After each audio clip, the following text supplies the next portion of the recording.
La Fondation OCH présente Rando des pères d'une personne malade ou handicapée, le samedi 8 octobre 2022. Pouvez-vous vous présenter?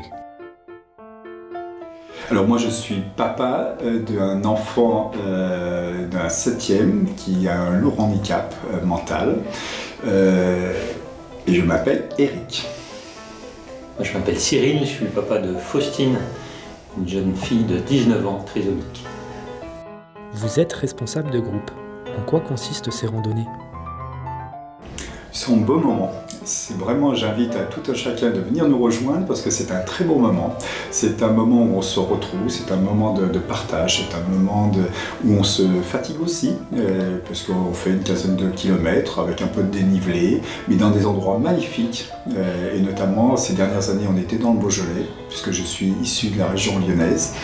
Et cette année, on a décidé de faire ça plutôt un peu plus au sud, dans la vallée du Rhône, mais toujours dans une région viticole. Allez savoir pourquoi. Alors en Ile-de-France, on essaye d'aller au vert, de se mettre au vert pour une journée, ça nous fait beaucoup de bien, surtout en début d'année. Je trouve que le moment est bien choisi pour faire le point sur l'année qui commence.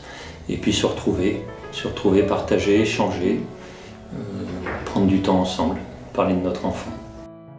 Faut-il s'attendre à un rythme de marche soutenu? Ah non, forcément il y a des pauses. Il y a des pauses.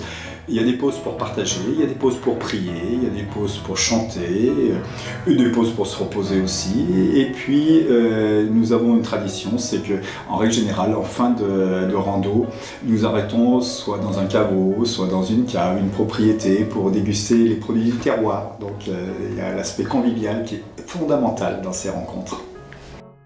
À qui s'adresse l'événement?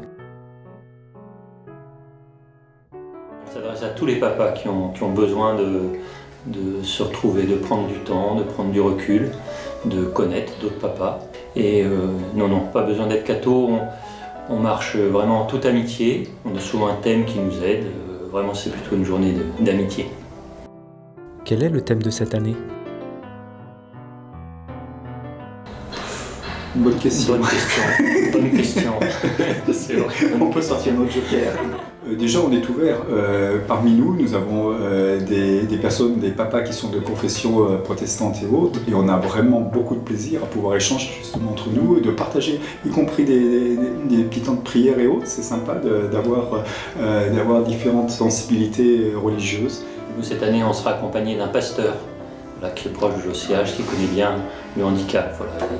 Et donc ça donnera aussi une autre coloration à notre marche. Que diriez-vous à un père qui hésiterait à participer à cette rando? Il faut venir nous rejoindre. C'est vraiment des moments merveilleux, on en garde de très bons souvenirs. Alors évidemment, au début, on freine des cas de fer en disant oh, j'ai tellement de choses à faire. Mais vraiment, vous verrez, quand vous serez avec nous, quand vous aurez fait cette journée-là, vous serez enthousiasmé et l'année suivante, vous ne vous poserez même plus la question. Venez nous rejoindre, vraiment. Rando des pères d'une personne malade ou handicapée pour échanger en toute simplicité, le samedi 8 octobre 2022. Retrouvez toutes les villes sur och.fr et par mail à papa@och.fr.